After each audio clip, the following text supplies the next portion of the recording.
Sebagai muslim yang yakin akhirat ada, kiamat pasti akan datang, hidup tidak cuma sekali.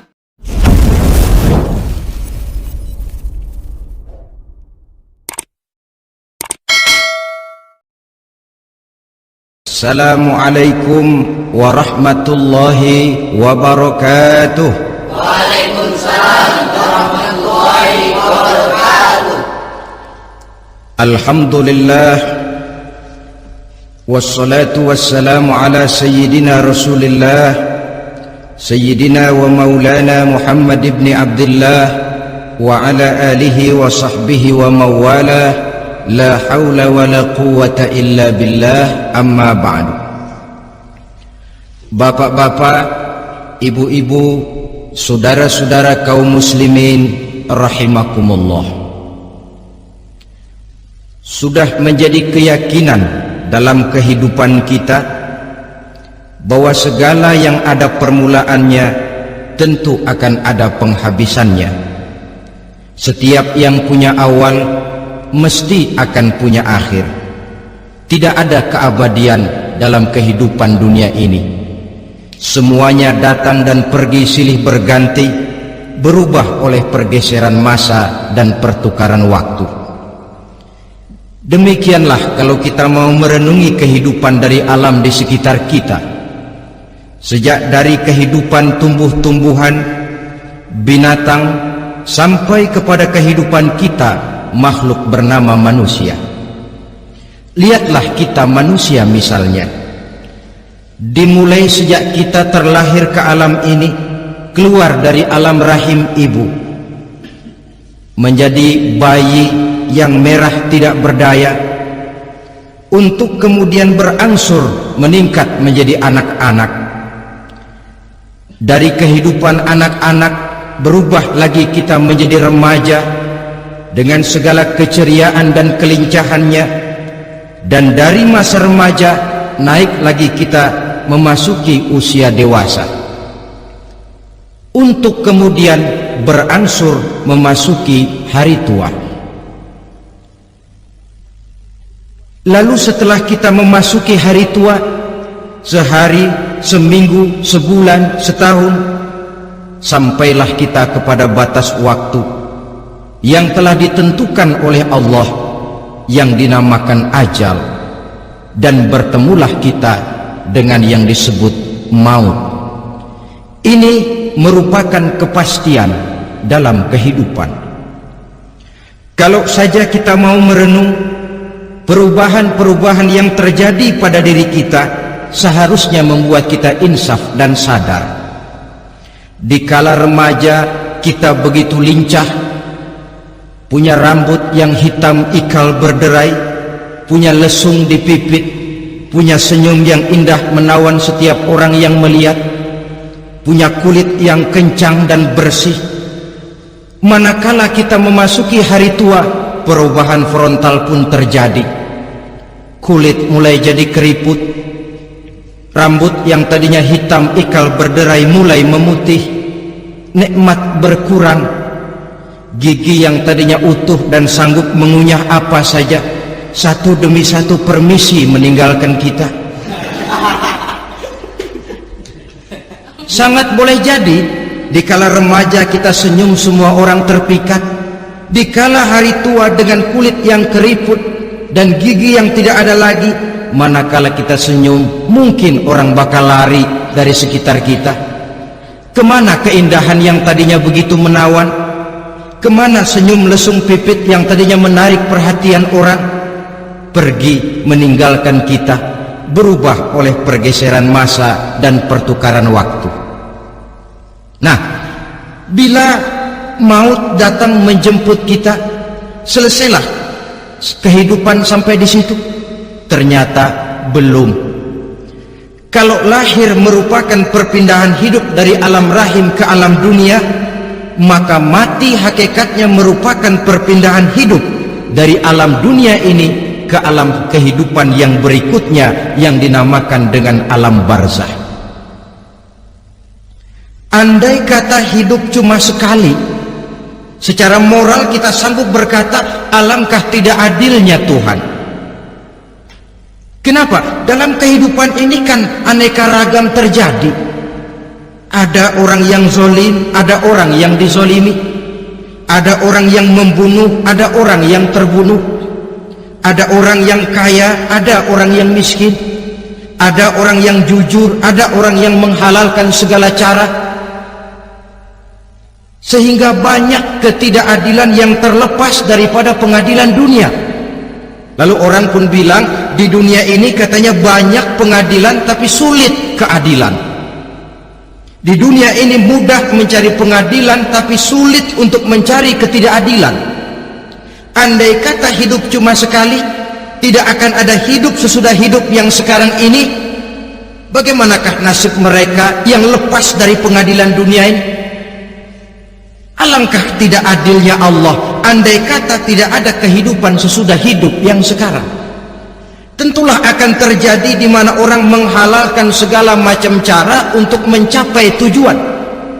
Yang penting kan saya kaya, yang penting kan saya punya jabatan dan kedudukan tinggi. Kalau perlu jilat atas, kalau perlu sikut kiri kanan, kalau perlu injak bawah, injak yang bawah. Ini prinsip daripada orang-orang komunis, dan pantas karena mereka tidak percaya kepada kiamat, pantas karena mereka tidak percaya akan adanya kehidupan sesudah hidup yang sekarang ini.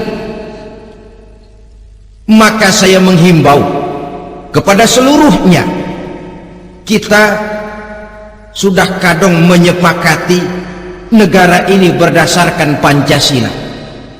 Kita sudah kadung konsensus bahwa PKI dengan seluruh ajarannya tidak punya hak hidup di bumi Pancasila yang kita cintai ini.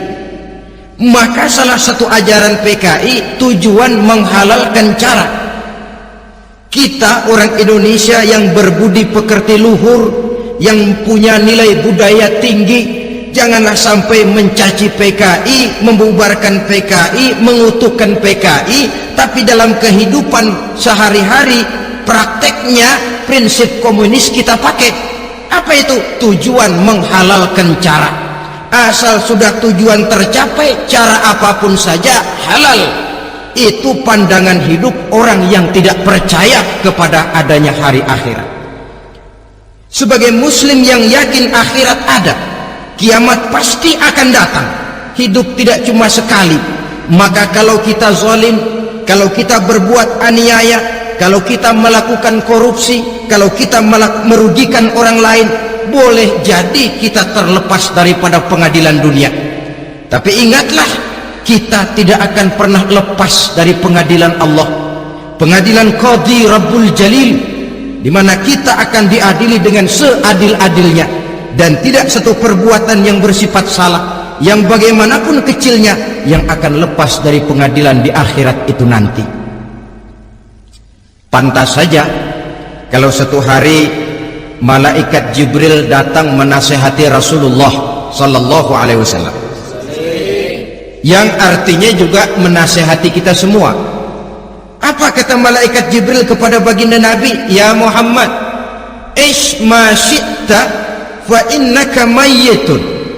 Hai Muhammad, hiduplah semau kamu, tapi jangan lupa kamu pasti akan mati. Kalau memang dilarang tidak terlarang, dicegah tidak tercegah, kamu mau melaksanakan hidup menurut maumu sendiri, persilakan, hiduplah menurut mau dan gayamu. Tapi jangan lupa, fa innaka mayyitun, satu saat kau pasti bakal mati. Dan mati itu bukan akhir dari segalanya, dia babak baru bagi kehidupan selanjutnya. Silakan hidup menurut maumu, tapi jangan lupa kau pasti akan mati. Wa'mal ma syi'ta fa innaka majziyun bih. Kerjakan apa saja yang kamu mau. Kalau kau mau menghalalkan segala macam cara, persilahkan halalkan segala macam cara. Tapi jangan lupa kau akan mendapat balasan dari seluruh amal perbuatanmu. Wa ahbib ma syi'ta fa innaka mufariquhu. Dan cintailah apa saja yang mau kau cintai. Kau cintai anak istrimu, silahkan. Kau cintai harta bendamu, tafadhal. kau cintai tanah airmu, kau cintai pangkat dan jabatanmu, persilahkan. Tapi jangan lupa, fa innaka mufariquhu, kau pasti akan berpisah dan akan meninggalkan segala yang kau cintai itu. Apa artinya ini buat kita? Ternyata sesudah maut datang menjemput kita, ada kehidupan sesudah hidup yang sekarang ini. Ini yang mendorong kita untuk dalam kehidupan di dunia ini tidak melakukan prinsip saenake dhewe, semaunya sendiri saja, asal perut kenyang, asal pangkat tinggi, asal harta dapat. Masa bodoh dengan merugikan orang lain, masa bodoh dengan menipu orang lain. Iku jenenge saenake dhewe. Muslim tidak diajarkan. Ingat manusia, setelah kau mati, setelah kiamat datang, kau akan dibangkitkan, kau akan dimintakan pertanggungan jawab tentang kehidupan yang sekarang ini.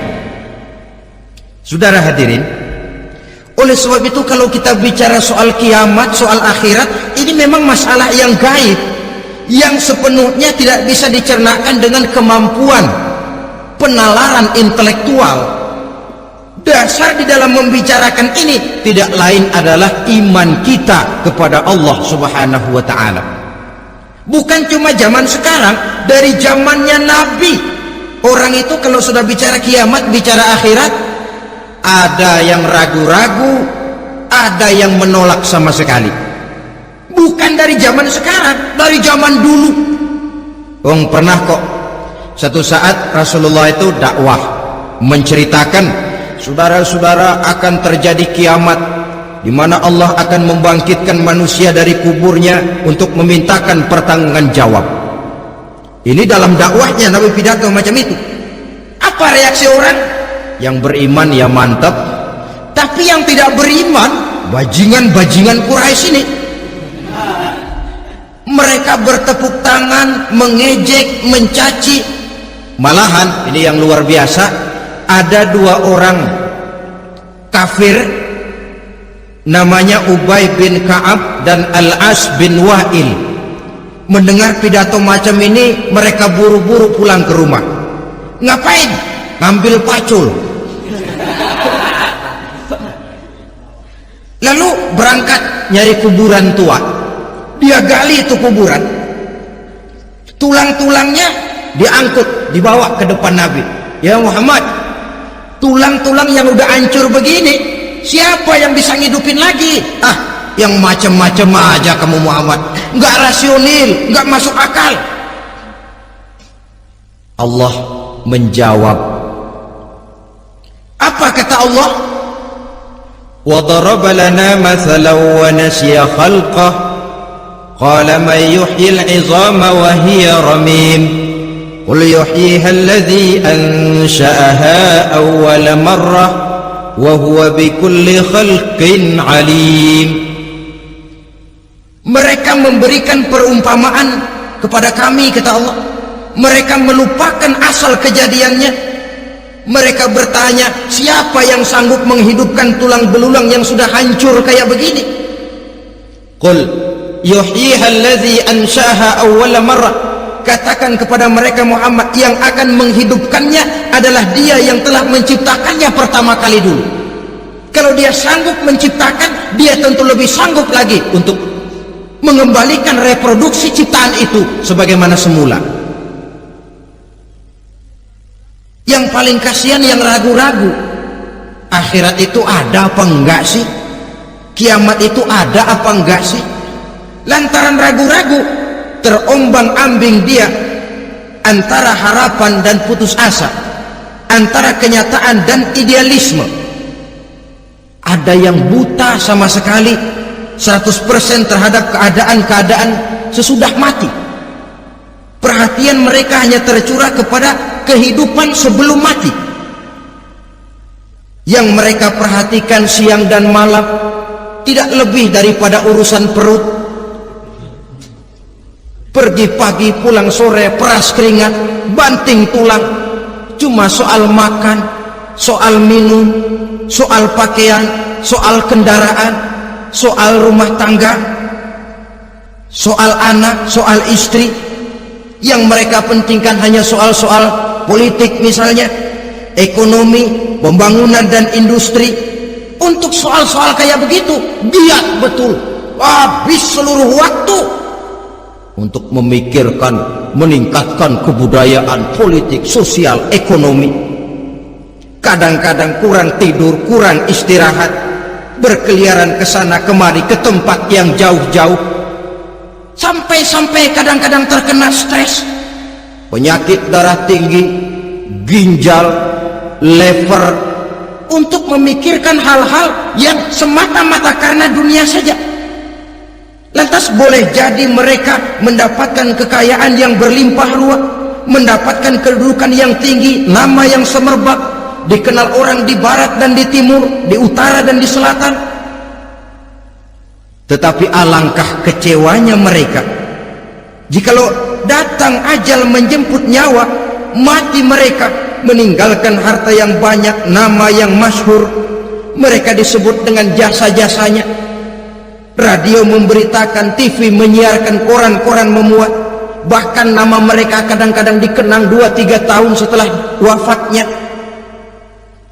Tetapi dalam pada itu roh mereka merintih, mengeluh, menderita, karena dilemparkan oleh Allah ke tempat-tempat yang kotor. Penyesalan yang sudah tidak akan ada gunanya lagi. Saudara-saudara kaum muslimin rahimakumullah, oleh karena itu kehidupan akhirat bukanlah dongeng dan takhayul, bukan khurafat dan khayalan. Kehidupan akhirat, hari kiamat adalah kebenaran dan kepastian. Dalam surah Al-Hajj ayat ke-7, Allah subhanahu wa ta'ala menyatakan, wa anna as-sa'ata atiyatun la raiba fiha wa anna Allah yab'atsu man fil qubur, dan bahwasanya kiamat itu sesungguhnya adalah sesuatu yang pasti dan tidak ada keraguan-raguan lagi di dalamnya, dan bahwasanya Allah sungguh-sungguh akan membangkitkan manusia dari kuburnya masing-masing. Nah, kalau kita sudah yakin kiamat sesuatu yang pasti adanya, akhirat sesuatu yang pasti adanya, dari mana pembicaraan tentang kiamat ini kita mulai? Tentu dari diri kita.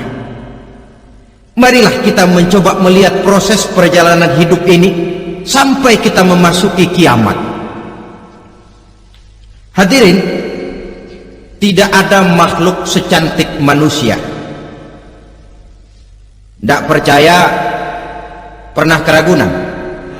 Nah, saudara masuk ke kebun binatang, segala macam makhluk ada di situ, ratusan macam jenis binatang. Bandingkan dengan saudara, kira-kira cakep mana?